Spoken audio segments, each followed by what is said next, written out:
E se não tem Eucaristia, não tem Jesus, porque Jesus é Eucaristia. Jesus está aqui no sacrário. Jesus está aqui no sacrário. A Bíblia que eles têm ainda não é a Bíblia verdadeira. Caminho para o céu é a Santa Igreja Católica.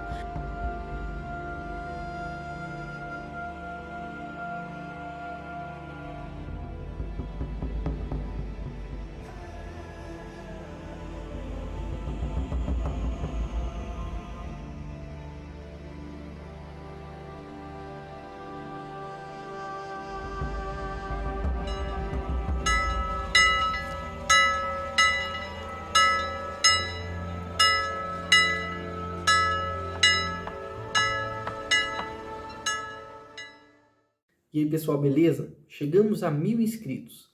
Gostaria de agradecer quem tem apoiado o canal. Para comemorarmos, esse vídeo fará isso com chave de ouro. Então, resumindo, meu objetivo aqui, gente, é fortalecer a Igreja do Senhor Jesus, é firmar aqueles que estão oscilando na fé, é batalhar, lutar, pelejar pela fé que de uma vez para sempre foi entregue aos santos. Por quê? Porque a nossa luta não é contra sangue e a carne, e sim contra os principados e potestades, contra os dominadores deste mundo tenebroso, contra as forças espirituais do mal nas regiões celestes. Antes de seguir com o vídeo, vou te mostrar algo. Então, preste bastante atenção. Veja o que aconteceu com o apóstolo Paulo quando ele foi pregar em Bereia. E logo, durante a noite, os irmãos enviaram Paulo e Silas para Bereia. Ali chegados, dirigiram-se à sinagoga dos judeus. Ora, estes de Bereia eram mais nobres que os de Tessalônica, pois receberam a palavra com toda a avidez, examinando as Escrituras todos os dias para ver se as coisas eram de fato assim. Com isso, muitos deles creram, mulheres gregas de alta posição e não poucos homens. Atos, capítulo 17, versículo 10 ao 12. Até mesmo a palavra do apóstolo Paulo foi colocada sob o exame minucioso das Escrituras.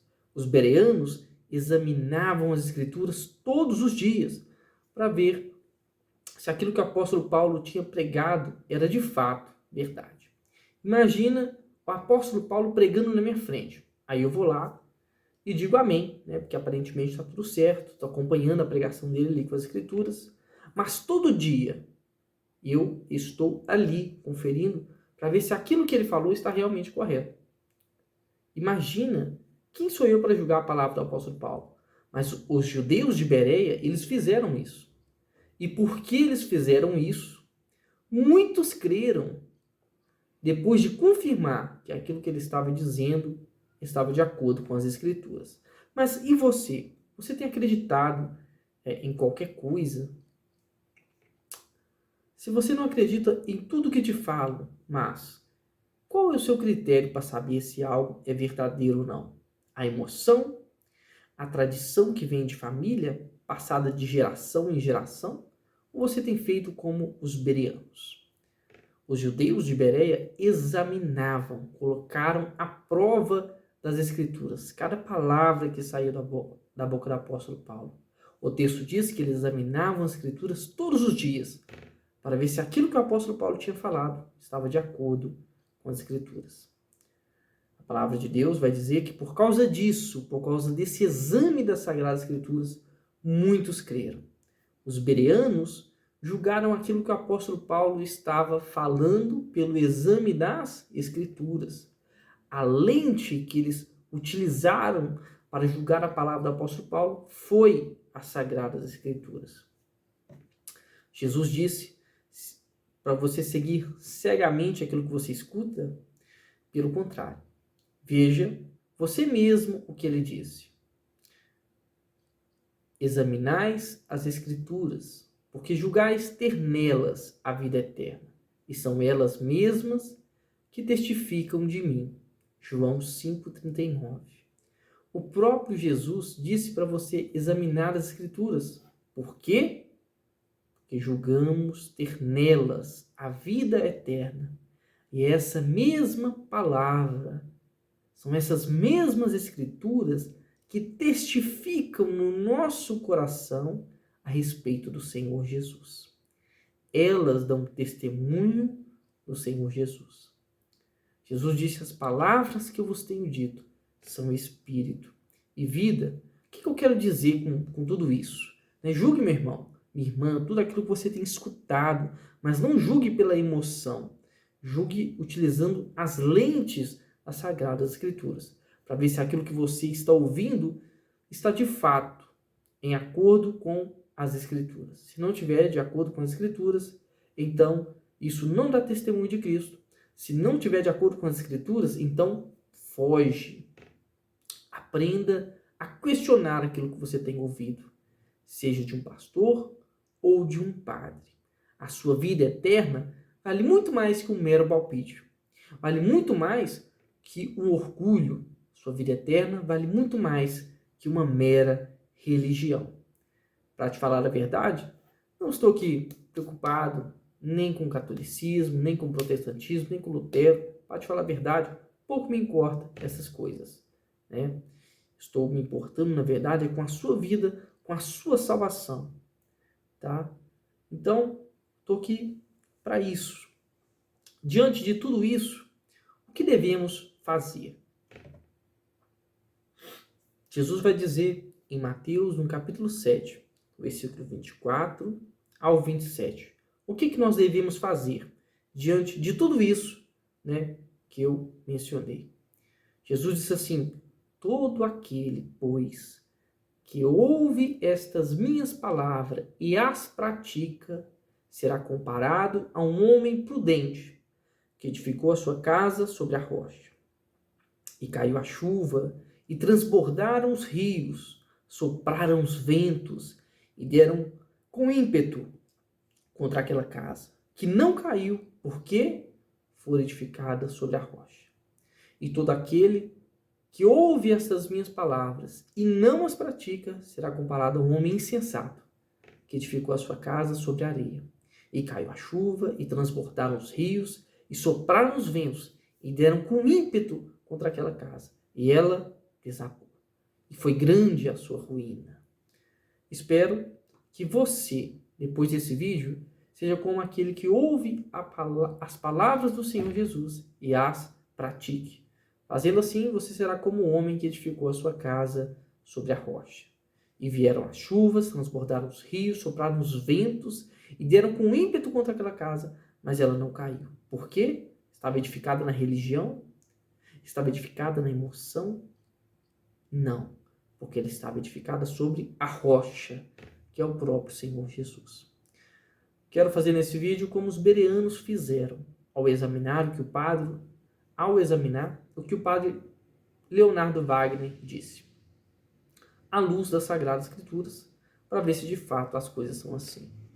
Se estiverem de acordo com as Escrituras, então devemos crer. Mas, se não estiver de acordo com as Escrituras, então devemos rejeitar. Veja o que o apóstolo Paulo diz em sua carta aos Gálatas sobre isso. Mas, ainda que nós, ou mesmo um anjo vindo do céu, vos pregue evangelho que vá além do que vos temos pregado, seja anátema. Assim, como já dissemos, e agora repito, se alguém vos prega evangelho que vá além daquele que recebeste, seja anátema. Gálatas 1, versículos 8 e 9. Então, chega de enrolação e vamos logo para o que interessa.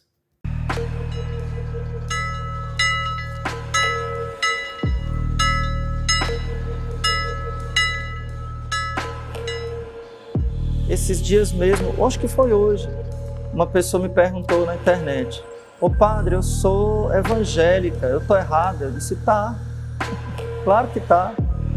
Por que eu estou errada? Porque você não está na igreja que Jesus fundou. Por que eu estou errada? Porque você não está na igreja que Jesus fundou. Não precisa eu lhe explicar, não. Para que eu vou te convencer? Jesus fundou uma igreja e essa igreja não é a sua. Jesus fundou uma igreja e essa igreja não é a sua. Quem foi que fundou a sua igreja? Foi um pastor. Então como é que eu vou dizer que E uma igreja fundada pelos homens é a certa? É errada. E você corre o risco de ir para o inferno. Cuidado. E você corre o risco de ir para o inferno. Cuidado. Ninguém mais tem coragem de falar isso, né? Mas a gente tem que ter coragem de falar a verdade para as pessoas. Tem que ter coragem de dizer, meu filho, você está no caminho errado. É perigoso estar no caminho errado. Eu posso me perder estando no caminho errado.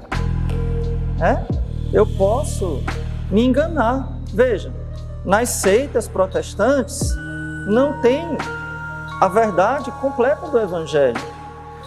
Se a gente, com toda a verdade, a gente ainda peca, imagine se não tiver. Não tem os sacramentos. O que é que lá não tem? Lá não tem Eucaristia. E se não tem Eucaristia, não tem Jesus, porque Jesus é Eucaristia. Jesus está aqui no sacrário. E se não tem Eucaristia, não tem Jesus, porque Jesus é Eucaristia. Jesus está aqui no sacrário. Jesus está aqui no sacrário. Lá não tem. Lá não tem a confissão. Lá não tem nada. Né? Só tem a Bíblia. Mas mesmo assim, a Bíblia que eles têm ainda não é a Bíblia verdadeira. A Bíblia que eles têm ainda não é a Bíblia verdadeira. Vamos falar as coisas como elas são. Por quê? Porque na Bíblia deles está faltando 7 livros que Lutero teve a brilhante ideia de jogar fora. Quem é ele para jogar fora 7 livros da Bíblia? A palavra de Deus diz que se alguém mudasse, nem que seja um traço da Bíblia, seria excomungado. Lutero não tirou uma palavra, nem uma letra, tirou foi 7 livros. Ainda assim, os que restaram, eles interpretam da cabeça deles. Eles não têm quem interprete corretamente a palavra de Deus. Ainda assim, os que restaram, eles interpretam da cabeça deles. Eles não têm quem interprete corretamente a palavra de Deus. Então, veja, como eles têm pouco, a única coisa que eles têm é a Bíblia, que seria muito se eles tivessem a interpretação correta, mas nem isso eles têm. É a mesma coisa de eu dar para vocês na farmácia, tá? Vamos dar um exemplo aqui. Eu gosto muito de exemplos. Então, digamos que você está doente. Você está muito doente. E aí eu digo assim, olha, eu vou lhe dar uma farmácia. Está aqui a chave da farmácia, vai lá, toma o que você quiser. Vai ficar boa? O que vai acontecer contigo? Vai morrer, né? Você vai tomar o que é mais colorido, o que é mais gostoso, talvez, né? Você vai tomar aquilo que você acha que é mais gostoso. Aí você está com dor de cabeça, toma um remédio para câncer, aí morre. Entendeu? Então não adianta ter a Bíblia e não saber como usar. É como eu ter a farmácia e não saber qual remédio que eu tenho que tomar. Entendeu? Então, primeira coisa, nós temos o caminho certo para o céu, a Santa Igreja Católica. Caminho para o céu, a Santa Igreja Católica. Caminho para o céu, a Santa Igreja Católica. Então, qual é que deve ser a sua grande alegria? Eu sou católico. Sejam muito orgulhosas de serem católicas. Sejam muito felizes de serem católicos. Nesta fé quero viver e quero morrer.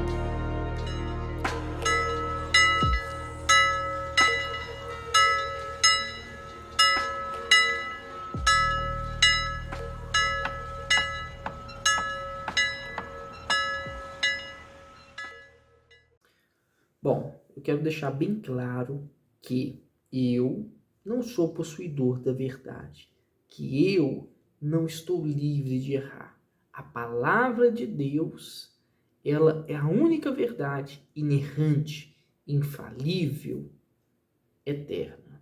É ela que nos santifica na verdade, que é o próprio Senhor Jesus. É ela que dá testemunho do próprio Senhor Jesus no nosso coração. E para deixar bem claro aqui, o objetivo desse vídeo não é desrespeitar ou ofender a pessoa do padre Leonardo Wagner. Então, vou apenas responder aos argumentos que ele mesmo coloca contra uma irmã evangélica que está oscilando na fé. E nesse vídeo você vai aprender a refutar todos esses argumentos de uma vez por todas. Antes de prosseguir com esse vídeo, quero fazer uma breve oração pela vida de cada pessoa que estiver assistindo a esse vídeo. Senhor Jesus, que não eu, mas o Senhor, possa abrir os nossos olhos, tirar as escamas dos meus olhos e dos olhos de todos aqueles que estiverem assistindo a esse vídeo. Que o Senhor possa nos conduzir como um pastor conduz as suas ovelhas em segurança para o aprisco. Senhor Jesus, que o seu Espírito Santo possa nos convencer do nosso pecado, né, da sua justiça e do seu juízo. Que o nosso coração venha a ser uma terra fértil e que a semente da tua palavra, ao ser semeada no nosso coração, possa gerar frutos, para que o seu nome seja exaltado, para que o seu reino avance, para que o Senhor receba glória para si. Em nome de Jesus, nós oramos. Amém. Então, sem mais delongas, vamos logo para o que interessa. Primeiro argumento. Jesus fundou uma igreja. Igreja errada é igual inferno. Segundo argumento. Jesus está aqui no sacrário. Lá não tem Jesus. Terceiro argumento. Eles têm uma Bíblia falsa. Quarto argumento. Lutero tirou 7 livros da Bíblia. Para responder esse, tá especial. Quinto argumento. Não tem quem interprete a palavra de Deus e interpretam errado. Sexto argumento. A Santa Igreja Católica é o caminho para o céu. São afirmações duríssimas que eu acredito que nenhum católico em sã consciência faria isso. Quer dizer, um católico com conhecimentos bíblicos nunca afirmaria tal coisa. Na verdade, são afirmações. Se as afirmações do padre for verdade, acabou. Né? Você não tem nada. Você está numa igreja evangélica. Por que você está na igreja evangélica? Está tomando remédio errado, você vai morrer. Tá tudo errado lá. Nem a Bíblia que eles têm é verdadeira. Putz, cara. Nem a Bíblia é verdadeira. A igreja não é verdadeira. Lá não tem Jesus. Lá não tem nada, então. Acabou. Por que você tá lá, né? Putz, cara, esse vídeo do padre Leonardo Wagner, meu irmão, isso é chamar pro ringue. Não tem jeito, cara. Não tem como correr desse vídeo. Beleza? E ainda interpretam errado a Bíblia falsa. Pronto, acabou. Né? Então, se você não está dentro da Santa Igreja Católica, então, né, você não está indo para o céu, você não vai para o céu. Né? E como ele afirma no início do vídeo, se você está na igreja errada, inferno, amigo. A verdade é essa. Bom, vamos lá. Meu objetivo aqui é responder a todos estes argumentos. Como eu disse anteriormente, não é ofender a pessoa do padre Leonardo Wagner. Mas antes de responder esses argumentos, quero dar um recado aqui para os hipócritas. É só você que pode defender a sua fé e eu não? Então, você fala o que você quiser e eu tenho que ficar calado? Aqui não, meu amigo. E para o seu desespero, este é só o começo. Se você não gosta de ver o seu castelinho de areia sendo destruído, dá tempo de sair desse vídeo.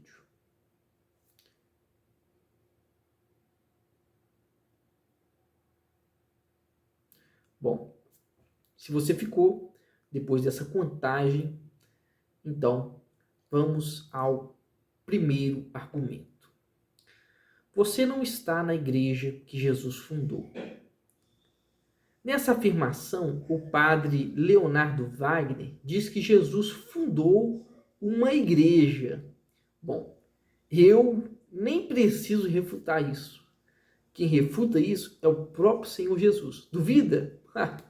Então veja, né? Lucas, capítulo 17, versículos 20 ao 21.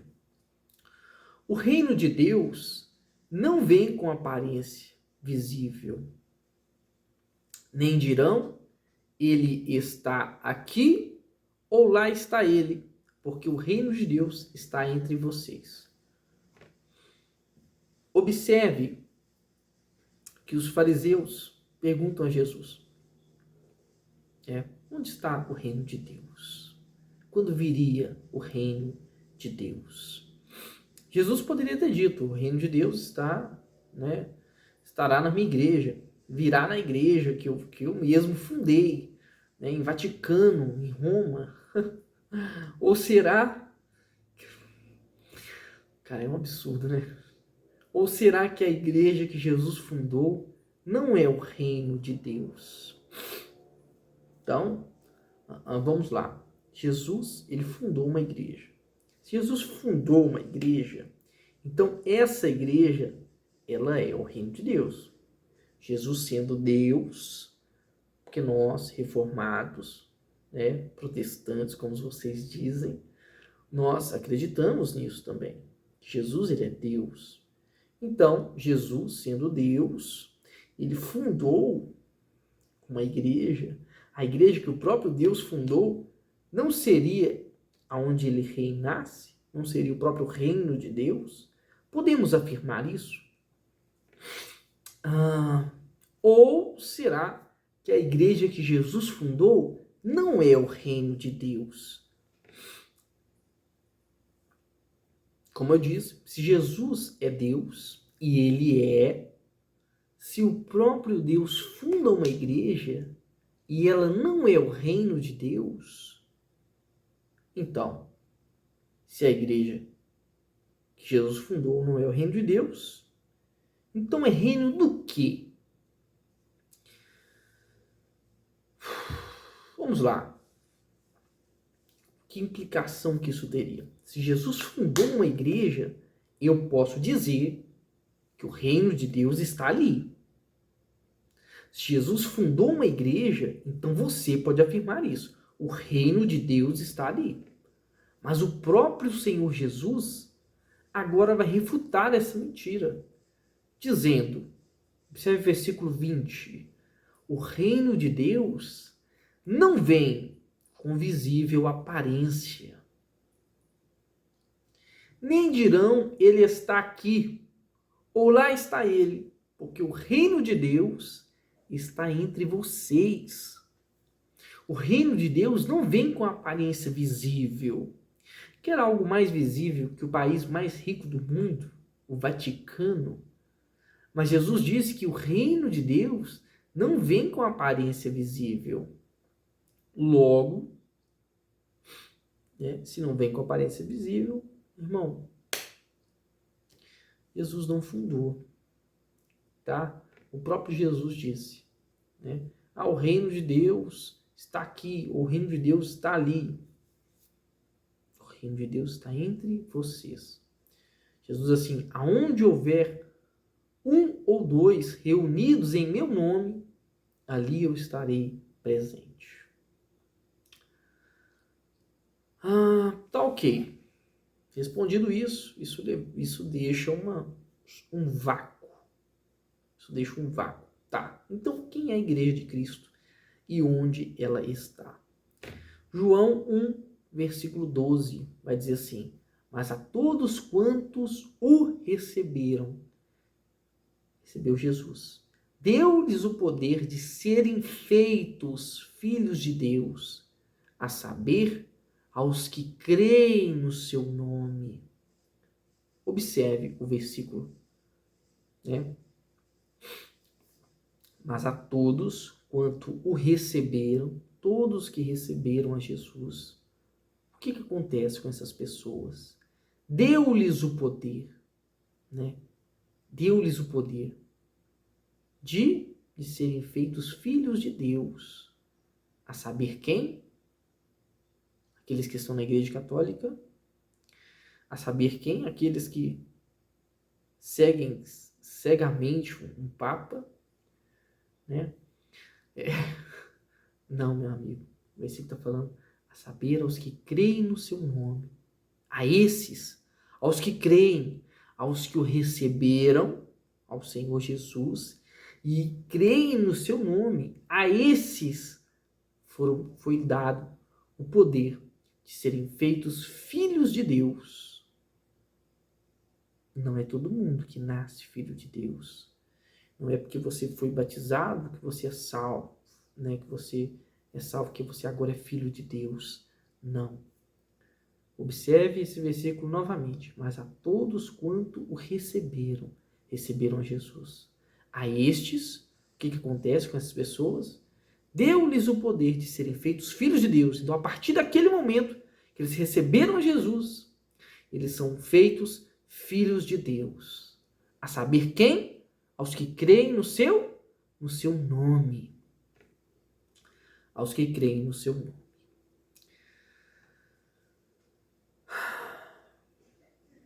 Se Jesus tivesse, de fato, fundado uma igreja sobre a terra, por que ele, então, não faz nenhuma menção dessa igreja? A respeito disso, eu vou deixar um versículo para a sua meditação. Apocalipse 21, versículos 9 ao 7. Então, veio um dos 7 anjos que tinham as 7 taças cheias dos últimos 7 flagelos e falou comigo dizendo: venha, vou mostrar-lhe a noiva, a esposa do Cordeiro. E ele me levou no espírito a uma grande e elevada montanha e me mostrou a cidade santa, Jerusalém, que descia do céu da parte de Deus, a qual tem a glória de Deus. O seu brilho era semelhante a uma pedra preciosíssima, como uma pedra de jaspe cristalina. Quando o anjo diz a João: vem, mostrar-te-ei a noiva, a esposa do Cordeiro. Apocalipse 21, 9. O que o anjo mostrou a João? Será que ele mostrou o Vaticano ou alguma arquidiocese católica? O que ele viu? Versículo 10. Olha o que ele viu. E ele me levou no espírito a uma grande e elevada montanha e me mostrou a cidade santa. O Vaticano? Não. Não. Quando João viu a cidade santa, ele não viu o Vaticano. Para o seu desespero. Ele viu Jerusalém, que descia do céu, da parte de Deus. Ele não viu uma cidade que estava estabelecida. Ele não viu a igreja que Jesus tinha fundado. Ele viu a Jerusalém, a cidade santa que desce do céu, da parte de Deus. Então, quando o anjo diz a João: vem mostrar-te a noiva, a esposa do Cordeiro, o que o anjo mostrou a João? Será que ele mostrou o Vaticano ou alguma arquidiocese católica? O que ele viu? O que João ele viu? A nova Jerusalém, a cidade santa, a Jerusalém que descia do céu. Ele não viu o Vaticano. A cidade santa. A cidade santa, João se refere a quem? Ao Vaticano? A Jerusalém que descia do céu. Se a igreja de Cristo é o sistema religioso católico, então eu não poderia dizer que o reino de Deus está ali, O reino de Deus está ali no Vaticano. Lá é o reino de Deus. Lá. A Igreja Católica é o reino de Deus. Então posso afirmar, está ali. Mas Jesus falou. Se disserem que o reino de Deus está ali ou lá, não acreditem. Que o reino de Deus, ele está entre vocês. Não sou eu quem disse. São as palavras do próprio Senhor Jesus. Segundo argumento. Jesus está aqui no sacrário. Lá não tem Jesus. Pô, que legal, né? Jesus, então, está dentro daquele sacrário, preso, incapaz de libertar a si mesmo. Está querendo sair, mas ele está preso. Ele precisa de um homem pecador que o tire de lá, de dentro do sacrário.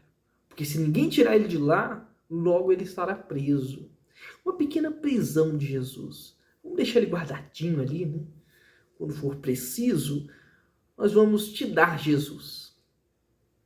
Quando for necessário, eu vou te dar Jesus. Eu vou te dar Jesus. O homem pecador, vou te dar Jesus. Porra, esse é um tiro no pé, né? Esse argumento é um tiro no pé. Um padre deveria ter vergonha ao afirmar isso. O que nós cremos, meu irmão? O que nós cremos? Salmo 115, versículo 2 e 3, vai dizer assim: Por que diriam as nações? Onde está o Deus deles? O padre diria: o meu Deus está aqui no sacrário. Né? Mas nós podemos afirmar, como diz no versículo 3, o nosso Deus está no céu e faz tudo como lhe agrada. Jesus disse em Mateus 28, versículo 18, toda autoridade, todo poder me foi dado no céu e na terra. 1 de Pedro, capítulo 3, versículos 21 e 22.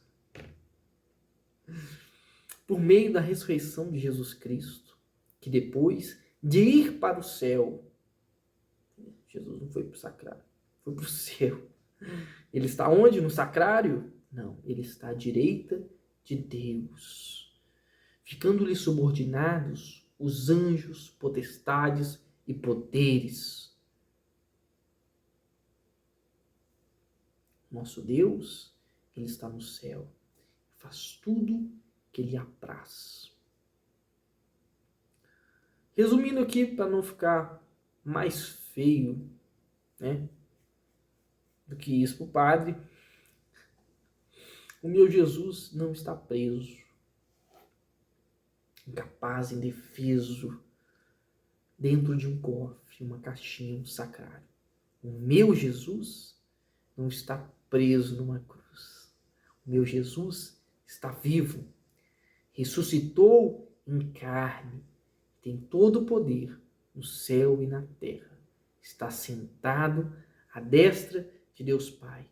É Ele quem esmaga a cabeça da serpente, como fez de fato naquela cruz do Calvário. Bem, terceiro argumento. Eles têm uma Bíblia falsa. Pô,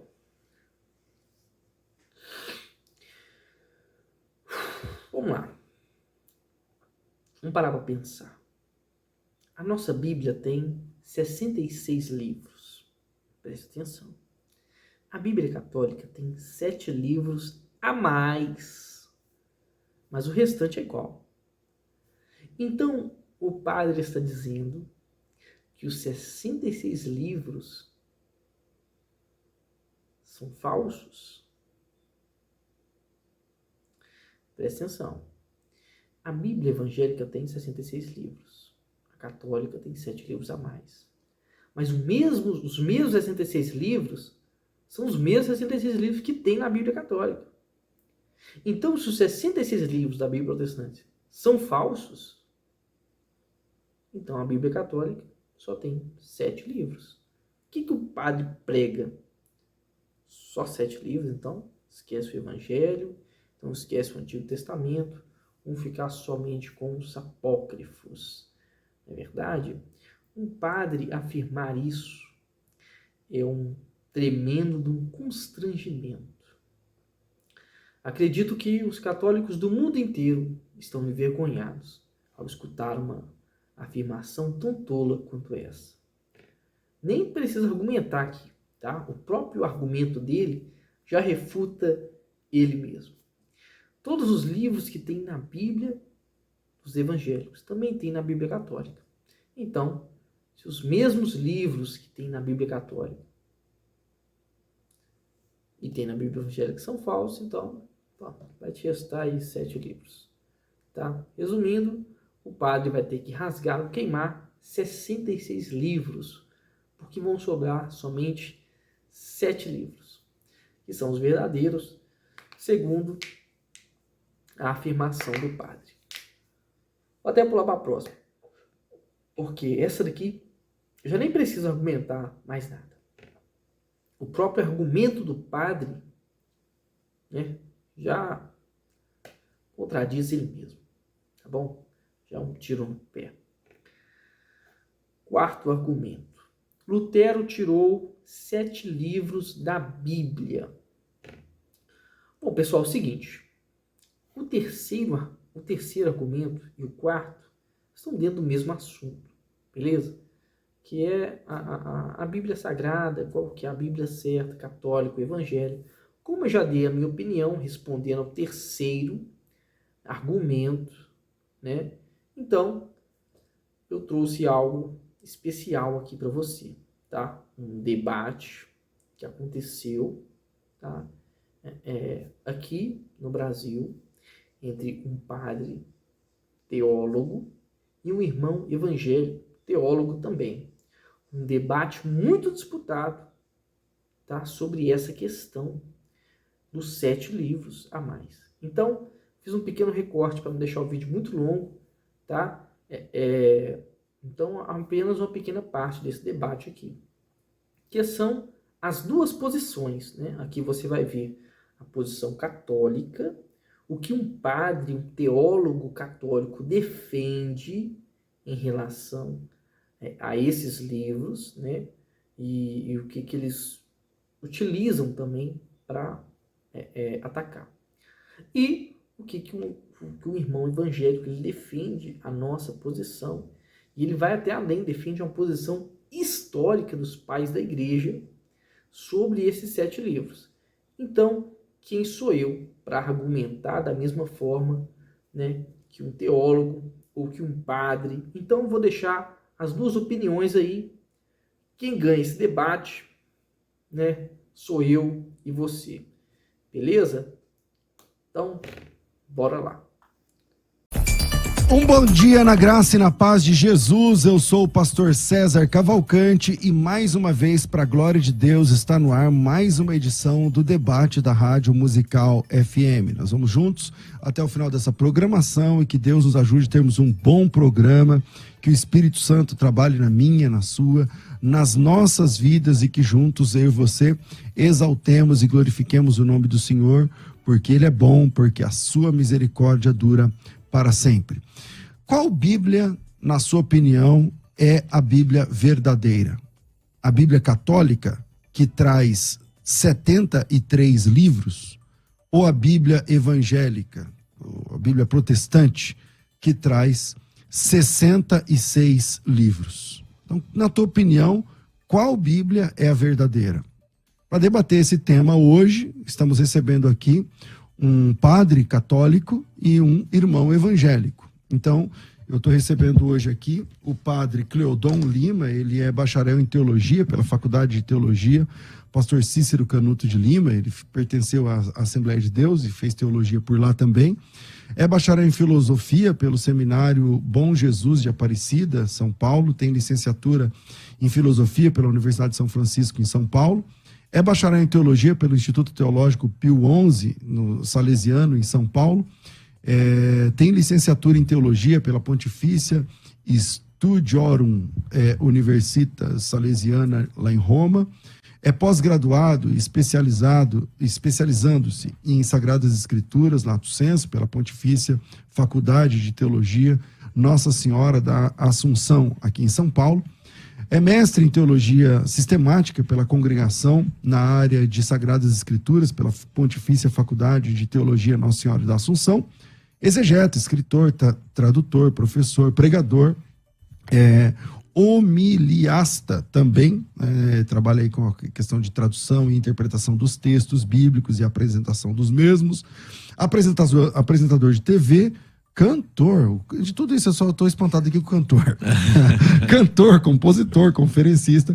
Padre Cleodon é conhecido através do seu apostolado de cura, libertação em todo o Brasil e também no exterior, sempre presente em debates na TV. Bem-vindo aqui, Padre Cleodon Lima, muito bem-vindo. Obrigado, prazer muito grande estar com vocês nesta manhã. A paz de Jesus para todos vocês. Maravilha. Com a gente para debater esse tema, e aí, qual Bíblia sagrada é verdadeira? A Bíblia católica, 73 livros, ou a Bíblia evangélica, com 66 livros? Do outro lado da mesa, estou recebendo aqui o irmão Luciano Benigno, crente evangélico, gosta de se apresentar como crente na palavra, é o marido da dona Roseli, pai da Cátia, do Ariel e da Cristiane, é graduado em grego pela USP, tem outras graduações também, e consultor teológico da Faculdade Teológica Bethesda, e cuida do site da FTB. Bem-vindo, Luciano. Os judeus que escreveram e eles que tiraram também. E eles que tiraram também. Luciano. Então, infelizmente eu discordo, assim, respeitosamente, de que eles eram aceitos, de que esses 7 livros foram considerados como canônicos, quer sejam pelos judeus, quer seja pela igreja cristã, antes do Concílio de Trento, já na Contra-Reforma. Em 1546, morreu Martinho Lutero. Nesse ano, a igreja ela estava num processo de resposta ao protestantismo, e ela oficializou um cânon que já havia sido ensaiado em algumas listas anteriores, como, por exemplo, no Concílio de Roma, assim chamado Concílio de Roma, de Hipona e de Cartago. Não são concílios universais da igreja. São sínodos menores e eles não tinham poder vinculante. São sínodos ocidentais e não, são sínodos ocidentais, não gerais. E não tinham poder vinculante. Tanto é que, por exemplo, no final de alguns sínodos, se menciona nos cânones dos sínodos que eles solicitam a aprovação do sínodo por parte da Igreja Universal. Quando a gente fala de universal, a gente não está falando do movimento lá de Edir Macedo, tá, pessoal? Bom, o que acontece? Só em 1546 que a igreja se coloca dogmaticamente, afirma dogmaticamente pela primeira vez, a Igreja de Roma, que esses 7 livros fazem parte da revelação, da Bíblia Sagrada. Só que a gente tem um problema, porque o que é católico? Né? Católico normalmente é traduzido como universal. O sentido básico da palavra é universal. Do latim, sim. Ao pé da letra, do grego, vem de katá, que é uma preposição que quer dizer, aqui tem o sentido de acordo com, segundo ou seguindo, e o holos. Holos é aquele que é o todo. Daí vem holística, por exemplo, e assim por diante. Católico é aquilo que segue o todo. Mas será que o todo da igreja concordava no passado em aceitar esses 7 livros? Não, nada mais longe da verdade. Se você pega, por exemplo, os grandes doutores da igreja, e quando eu estou falando dos grandes doutores da igreja católica, que eram grandes estudiosos da Bíblia, como São Jerônimo, por exemplo. São Jerônimo ele é conhecido por ter traduzido a Bíblia para o latim, conhecido como a Vulgata Latina, que no Concílio de Trento se tornou a Bíblia oficial da igreja romana. São Jerônimo ele escreve um prólogo chamado Prólogos Galeatos, no qual ele declara que apenas os 22 livros, e lembre-se, quando a gente fala 22 livros, são os 39 da Bíblia evangélica de hoje. Apenas os 22 livros que fazem parte do cânon da Bíblia hebraica devem ser considerados como palavra de Deus. E esse prólogo deve ser considerado como galeatos, isso é, como um capacete para impedir as pessoas de aceitarem outros livros como palavra de Deus. Veja, quem está falando não é menos do que São Jerônimo, que foi o próprio criador, o gerador da Bíblia oficial da Igreja Católica Romana. Sim. Mas Jerônimo não é um caso isolado e não é a opinião, o palpite particular dele. A gente pode falar, por exemplo, de Santo Atanásio. Santo Atanásio é considerado o pai da ortodoxia, porque ele foi o campeão no Concílio de Nicéia que desmentiu o herege chamado Ário. Ário de... Arianismo. Exatamente, o Ário dizia que Jesus não era Sobre a Deus. natureza de Cristo e tudo mais. Aí veio Santo Atanásio e ele desmontou todos os argumentos do Ário e ele entra para a história como o pai da ortodoxia. Sim. Mas Santo Atanásio também escreve a respeito do cânone. Ele escreveu várias cartas por ocasiões de festas. E numa das cartas festais de Santo Atanásio, eu acho que é a epístola, já achei, a epístola festiva número 39 para o ano 367. Santo Atanásio diz: há, portanto, do Antigo Testamento 22 livros em número, que foram entregues para os judeus, etc. Tal. Aí ele diz, para maior exatidão, outros livros que foram escritos não devem ser considerados como parte do cânon, mas são bons para a leitura daqueles que se unem a nós, que querem instrução para piedade. E aí ele menciona a sabedoria de Salomão, a sabedoria de Siraque, Esther, Judite, Tobias, que são chamados, aquilo que é chamado de o ensino dos apóstolos, Adi da Rê, e o pastor de Hermas. Mas os anteriores, isso é, os 22 livros que ele tinha citado, que são os livros da Bíblia evangélica, mas os anteriores, meus irmãos, são incluídos no cânon. E esses posteriores, são meramente lidos. Isso é, o mesmo hábito que as Bíblias protestantes tinham. Existe um cânon, que é aquele do Antigo Testamento, que era citado. Veja, a questão de citação. O padre mencionou...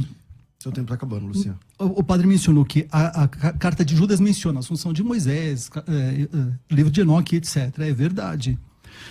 O problema não é a citação. O apóstolo Paulo menciona Cleantes, Epimênides, Menander e outros autores gregos, poetas gregos pagãos, etc. Exatamente. O problema não é a citação. A questão é que uma citação pode ter a referência de assim diz o Senhor. A gente vê, no caso Bom, eu vou passar a palavra para ele depois. Porque você fala muita coisa, aí ele tem que rebater muita coisa. Então, padre, ele citou aí tanto Jerônimo, que é o grande nome da Bíblia Católica, não tem nenhum nome que chega perto de São Jerônimo, da Bíblia Católica, que fez a Vulgata, que não é exatamente a primeira Bíblia em latim, porque tem a Ítala antes e tudo mais. Ele só ele corrigiu a outra. Para o latim mais popular. E ele também cita um doutor da igreja, que foi Atanásio.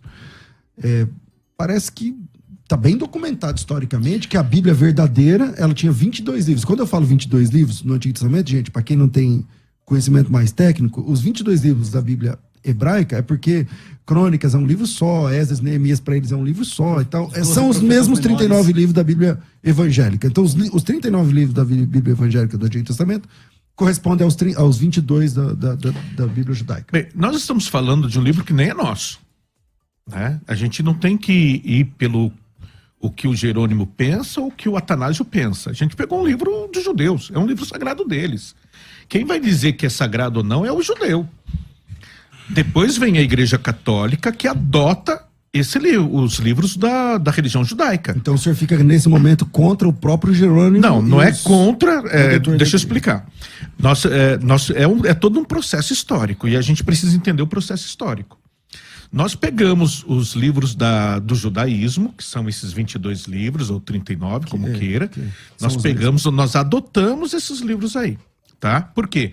Porque é a tradição de Jesus, judaica. É a vida de Jesus, é a religião de Jesus, e não dá para entender o Novo Testamento se a gente pegar o Antigo Testamento e jogar ele fora, não tem como. A gente precisa contextualizar o Novo Testamento usando o Antigo. Os nossos livros sagrados é o Novo Testamento, esse é o livro do cristão.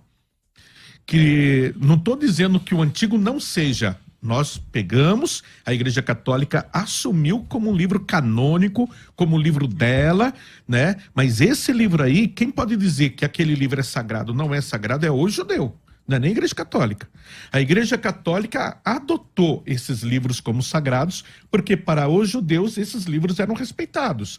Na época de Jesus, bem, se Jesus aceitou Macabeus como um livro sagrado, Sabedoria como livro sagrado, Eclesiástico como livro sagrado, quem é a Igreja Católica para dizer que não é sagrado?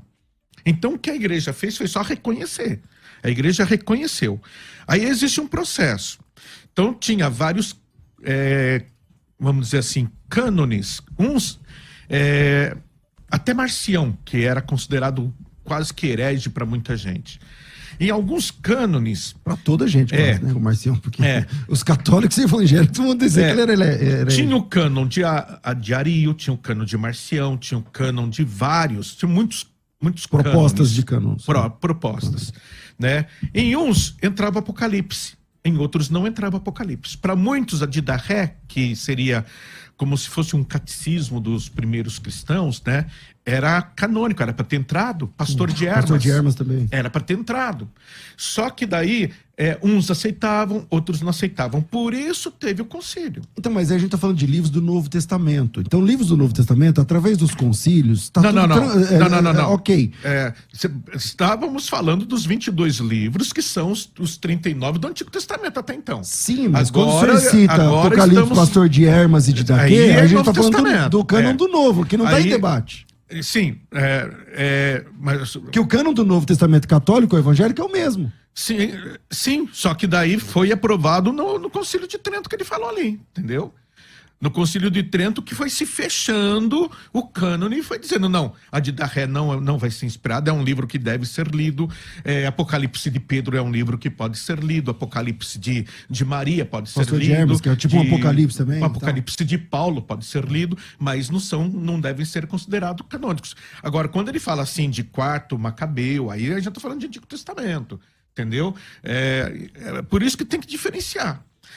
Em Trento bata-se o martelo, porque um fala que aqui é canônico, aquele ali está falando que não é canônico. Então, já que Jerônimo traduziu... Então, o senhor entende que nós passamos então 1.500 anos nessa bagunça sem saber exatamente qual é o livro da Bíblia? Não 1.500 anos, porque não foi... Mas foi 1546. Não, mas Trento não foi 1546, entendeu? Peraí, quando foi Trento? 1546, está bem documentado na história, gente. Só procurar no Google. Trento é o Concílio da Contra-Reforma. Sim, por causa de Lutero. Lutero tinha acabado de morrer. Lutero o Concílio de Trento é do século XVI. Então você entende que durante 16 séculos a igreja não tinha um livro oficial para chamar de seu. De Bíblia não. Existia o cânon, né? Aquela Bíblia. Como é que eu posso dizer? A igreja ela já foi peneirando, entendeu?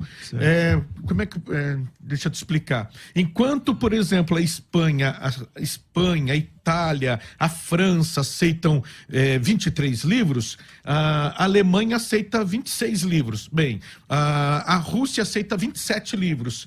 A Suécia aceita 28 livros. Então a gente precisa dizer aqui, olha, o que para a igreja, o que vai ser oficialmente da igreja? Quando chega e tiram 7 livros, aí é o estupim. Okay. Quando deu o estupim, teve que ser feito o Concílio de Trento para bater o martelo. Não, o Apocalipse, que não era considerado sagrado, o Apocalipse é sagrado. Lucas e Atos dos Apóstolos eram um livro só. Não, então ele vai ser um livro só ou vão ser 2 livros? Não, então vamos aceitar a obra lucana como 2 livros. Luciano. Bom, concordo com quase tudo que o senhor falou novamente, tá? Só que o senhor mencionou que Jesus aceitou Macabeus como sagrado, e isso não acontece. Eu nunca encontrei nenhuma referência, na verdade, não só eu. Inclusive, a própria Enciclopédia Católica fala que não existe uma citação direta. Ela admite que não existe uma citação direta dos deuterocanônicos como sendo palavra de Deus dentro do Novo Testamento. Então, Jesus não aceitou, não é que ele aceitou Macabeus como sagrado. Não existia um cânon de Alexandria. Os judeus que eram lá de Alexandria, eles falavam, olha, só tem esses 22 como palavra de Deus, era o caso de Fílon de Alexandria. Judeus de língua grega que citavam a Septuaginta, a versão dos 70, o tempo todo, assim como os autores do Novo Testamento, outros judeus de língua grega, também diziam que só tinha os 22, que só os 22 eram palavra de Deus. Os pais de língua grega, então eu mencionei Santo Atanásio que escreve em grego, mas ele não foi o único, tá? Então a gente pode mencionar, por exemplo, a gente mencionou São Jerônimo, não vamos diminuir essa revisão que ele fez, porque ele trabalhou, São Jerônimo trabalhou durante décadas para revisar a Ítala, e é muito importante que ele se mudou lá para Jerusalém, depois foi para Belém, e ficou as últimas décadas da vida dele lá. Ele estudou hebraico primeiro. Na Igreja da Natividade. Ele, quando foi comissionado para produzir a Vulgata, ele já era fluente em grego. Ele era absolutamente fluente em grego. E aí ele foi estudar o hebraico, ele estudou com os rabinos, etc. Depois foi lá para Belém, até ganhar fluência no hebraico, para se meter a fazer a revisão da Ítala. Foi um trabalho extremamente competente de São Jerônimo. Ele é um dos gigantes intelectuais da Igreja cristã, não só da Igreja de Roma, mas da Igreja cristã como um todo. E eu mencionei São Jerônimo, que diz muito claramente, olha, deve ter um capacete, deve existir um capacete, é chamado de prólogos galeatos, deve existir um capacete na cabeça de vocês para não aceitar outros livros, fora esses 22, como palavra de Deus.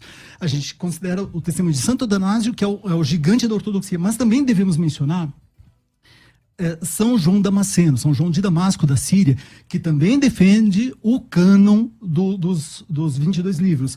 São Gregório Nazianzeno, São Gregório de Naziano, um dos padres capadócios, tá, da Igreja Oriental, também defende o cânon de 22 livros. E assim por diante, a gente poderia prolongar indefinidamente. Aí o padre, o doutor, ele fala corretamente que igrejas diferentes chegaram a ter cânones diferentes, chegaram a ter edições da Bíblia diferentes. Mais uma vez, eu quero dizer que a minha opinião pessoal, e não estou sendo dogmático, minha opinião pessoal é que Lutero estava certo de incluir os 7 livros como livros importantes para a gente conhecer a história do período entre os testamentos e assim por diante, mas não como palavra de Deus. Então, várias igrejas locais, elas tinham edições mais completas, digamos assim, ou edições mais completas, eu vou me corrigir, não mais completas, edições que continham grande parte do Deuteronômio. Se eu falo mais completo, eu estou errado. Estou me contradizendo. Então, que continham deuterocanônicos, continham apócrifos, tinham o terceiro, quarto Esdras, Manassés e etc. Mas a questão, mas isso é coisa dos judeus. Vamos ver o que para encerrar, que eu sei que o tempo está corrido, curto, vamos ver o que a Bíblia diz a respeito disso. Romanos capítulo 3, versículos 1 e 2, está escrito assim: qual é, logo, a vantagem do judeu? Ou qual é a utilidade da circuncisão? Muita em toda maneira, porque, primeiramente, as palavras de Deus lhes foram confiadas. O que quer dizer isso? O apóstolo Paulo está dizendo: gente, esse assunto de Bíblia Sagrada, do Antigo Testamento, isso é coisa dos judeus. É o cânone deles que está valendo. Nisso o padre concorda. Ele falou aqui que tem a ver com os... E o que 1 Macabeus 9:27 fala? 1 Macabeus 9:27 diz assim na Bíblia Católica: desde o tempo em que tinham deixado de aparecer profetas na terra de Israel, nunca houve uma tribulação como essa. O que ele está dizendo? Ele está dizendo que o profetismo, isso é, as revelações, a inspiração, o profetismo, já tinha deixado de existir no tempo relatado em 1 Macabeus 9:27 da Bíblia Católica. Um outro detalhe interessante, segundo Macabeus 15:38, vamos ver, para encerrar, vamos ver se eles consideravam, os autores dessa literatura apócrifa, se eles consideravam isso como palavra de Deus. Segundo Macabeus 15:38 diz assim: também eu aqui porei fim ao meu relato. Bem, deixa eu só abrir um parênteses, que isso é covardia, né? Trazer vocês dois com laptop, eu aqui só com a minha cabeça, né? Isso é covardia. Deveriam ter falado para eu trazer também minha Bible Works e meu computador aqui, porque daí eu ia falar também quilometricamente. É verdade. Então Um dia você chama a gente para ir lá na sua igreja católica debater, e lá você leva o seu também. Tá. É que eu tenho que citar... Mas o pessoal que está assistindo tá vendo. Por uma questão de peso, eu não conseguiria carregar todos os livros que eu estou citando, e principalmente a Bíblia Católica e tudo mais tal. Então eu tenho que ler realmente. E segundo Macabeus, capítulo 15, versículo 38, será que o autor do livro estava dizendo que ele era inspirado por Deus? Ele fala assim: também eu aqui porei fim ao meu relato. Se o fiz bem, se ele estiver bem e adequadamente composto, era justamente o que eu queria. Na Bíblia de Jerusalém diz: se eu fiz bem, de maneira conveniente a uma composição escrita, era justamente isso que eu queria.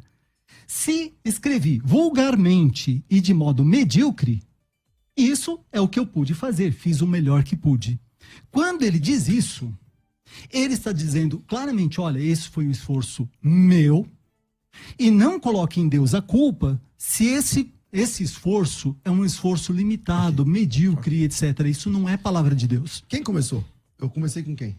Comigo. Com o padre? Então, fechou aqui. Eu tenho que fazer um intervalo, senão vou ser mandado embora daqui a pouco. Então, vamos pro intervalo e na volta a gente volta com esse tema. E aí, Bíblia Católica, Bíblia Evangélica. 66 livros, Bíblia Protestante, 73 livros, Bíblia Católica, mais algumas adições, né? Não são só os livros, mas algumas adições.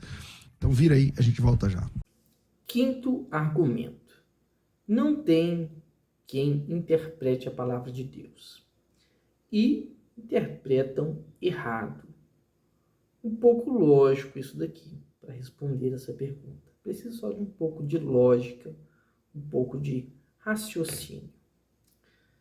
Mas, se eu não posso interpretar ou entender aquilo que eu estou lendo, né, pela simples mensagem do texto, pelo simples contexto do próprio texto, né, pelo simples contexto histórico, pelo simples contexto textual, né?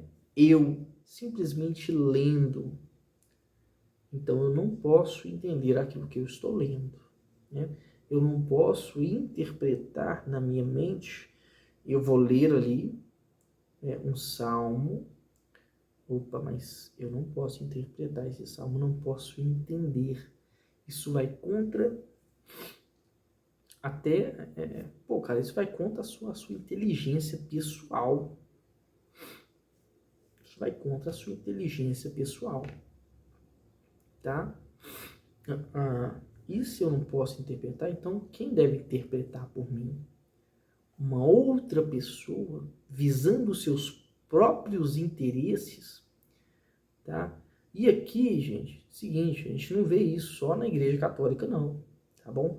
Tem muitos irmãos cegos que seguiam cegos, escutando aí mensagens, né? Nossa, palavra de Deus, e crendo nisso, sabe? Sendo guiado, assim, por qualquer tipo de vento de doutrina, meu irmão, sem examinar. Lembra do que eu falei no começo do vídeo? Como os irmãos como os bereanos, como os judeus de Bereia, né? Irmãos de Bereia também, nossos irmãos em Cristo, tá? Então, se eu não posso interpretar ou entender aquilo que eu estou lendo, quem deve interpretar por mim? Quem deve entender por mim? E se essa pessoa estiver visando seus próprios interesses? Você é só mais um do gado, então, da manada. Você vai junto com ela, tá? A partir desse momento, né? Então, que eu não posso entender aquilo que eu estou lendo, que eu não posso interpretar aquilo que eu estou lendo, então eu estou sendo privado de exercer a minha própria inteligência, de simplesmente ler o texto e entender aquilo que eu estou lendo, tá? De comparar o texto com a história, de comparar o texto com a história, de observar o contexto da época em que esse texto foi escrito, de observar o próprio contexto do texto mesmo. Cara, simples leitura, o evangelho ele é simples. Ele é simples. Então, eu não posso ler, né? Por isso que em algum tempo foi até proibido, né? No ano de 1200, foi até proibido a leitura da Bíblia, tá? Cara, que surgiu outra coisa, né? Mas, enfim, isso é pergunta para uma resposta para outro dia, tá? E se esse outro que estiver interpretando a Bíblia estiver errado?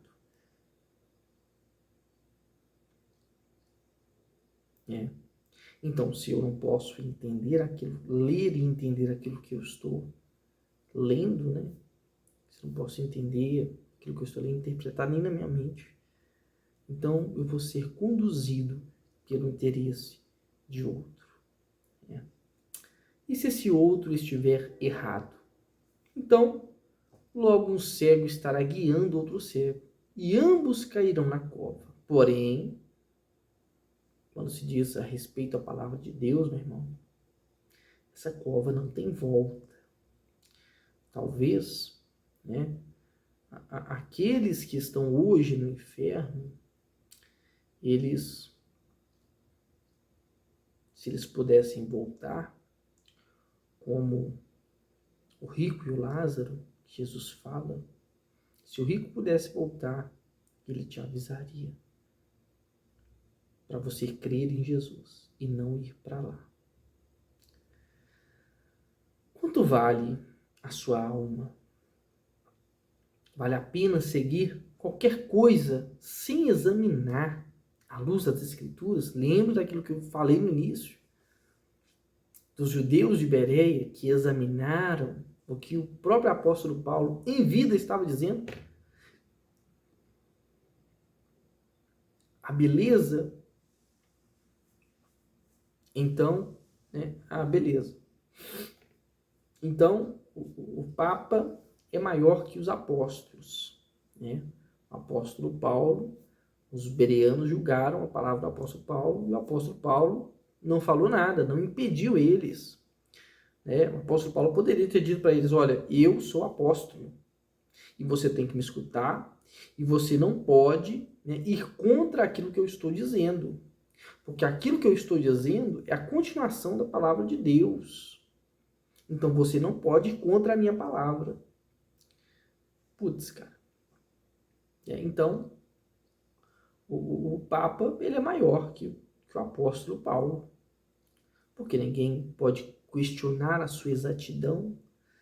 Nem mesmo Jesus, né? Porque Jesus disse para examinarmos as Escrituras. Por quê? Porque julgamos ter nela a vida eterna. Tá? Mas a Igreja Católica quer te impedir de fazer isso. Tá? Então, se você lê, não entenda aquilo que você está lendo. Tá? Só leia, e esqueça.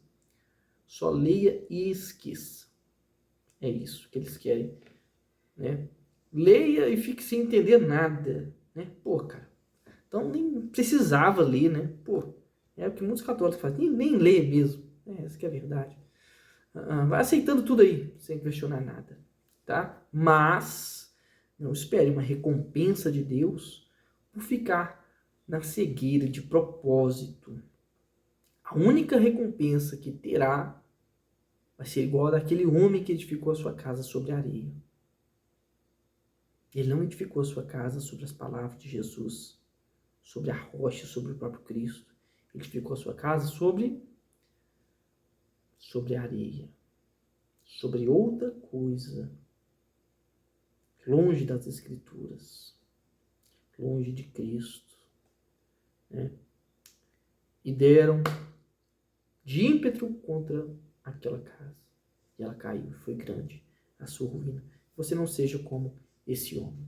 Cuidado, ao fazer isso, você, ao seguir cegamente, né, ao não examinar as Escrituras e não obedecê-las, você, né, não estará obedecendo ao Senhor Jesus. Apenas sendo um cego, como um gado guiado pelos interesses de outrem. Sexto argumento. A Santa Igreja Católica é o caminho para o céu. A maior de todas as heresias que eu comentei é essa.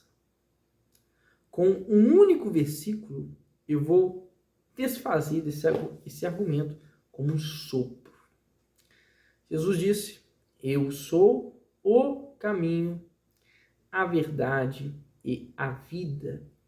E ninguém vem ao Pai senão pela Santa Igreja Católica.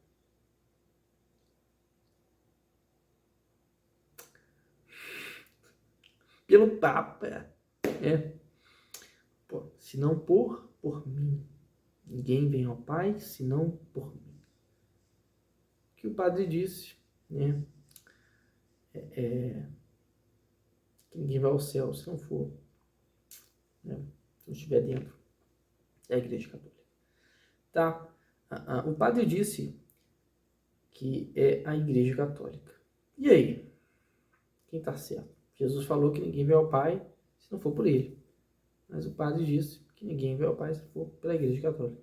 Ninguém vai ao céu se não for pela Igreja Católica. Então, e aí? Quem está certo? Né? Esqueci. É verdade. Você não pode discordar. Você não pode entender, exercer, né, a faculdade mental que você tem da inteligência. Né? Pois é. Então, é isso aí. Jesus está errado e o padre está certo. Parabéns. Palmas para você. Tá bom? Mas Jesus disse: eu sou o caminho.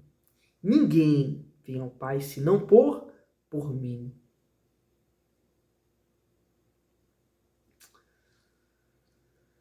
É disso que você vai se orgulhar?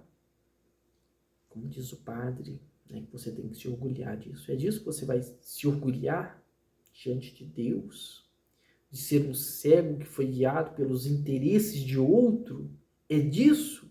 É isso que você tem para se orgulhar? Bom, falei que nesse vídeo eu ia finalizar com chave de ouro, correto? Até aqui tá tudo beleza, né? Tá tudo ok. Então, para comemorar os 1000 inscritos, deixei um vídeo aqui para vocês, tá? Para finalizar aí, chave de ouro, tá bom? Eis aí o milagre que a Igreja Católica mais ostenta. Que eu não tô mentindo, não. Tá bom? Fica aí o vídeo e até a próxima.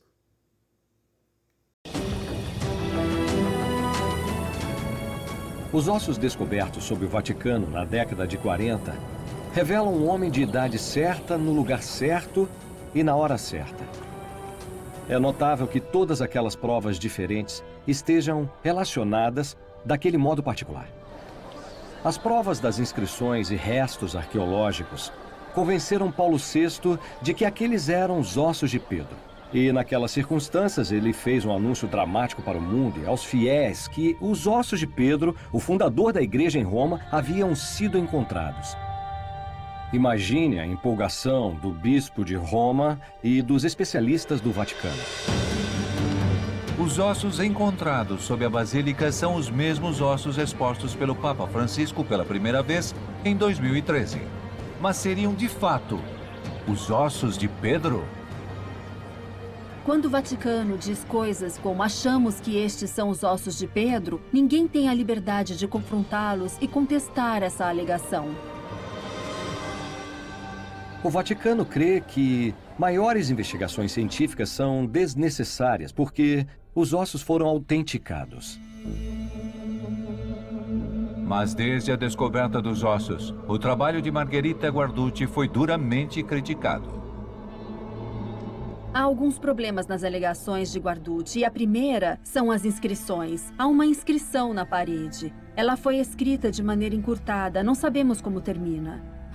Guarducci diz que significa Pedro está aqui, mas outros estudiosos dizem que pode significar Pedro está desaparecido.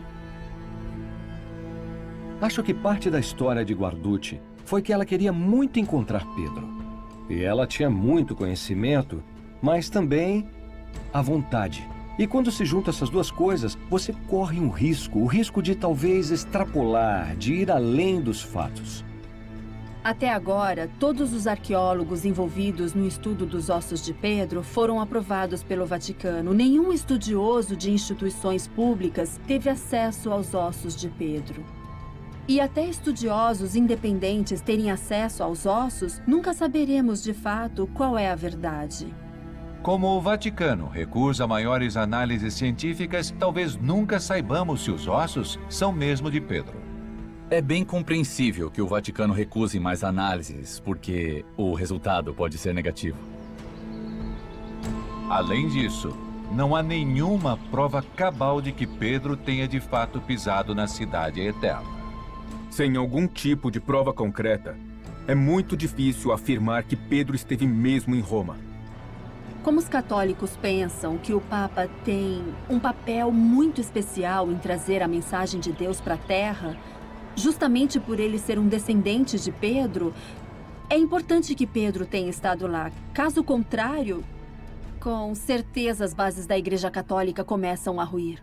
Bom, pessoal, tentei ser o mais objetivo possível aqui, sem ofender a pessoa do padre Leonardo Wagner. Apenas respondendo aos argumentos que ele mesmo colocou em defesa da fé. Bom, então, a graça e a paz do Senhor Jesus estejam com você e com toda a sua família. Coloque a sua esperança somente na pessoa e na obra do Senhor Jesus. Um abraço e até o próximo vídeo.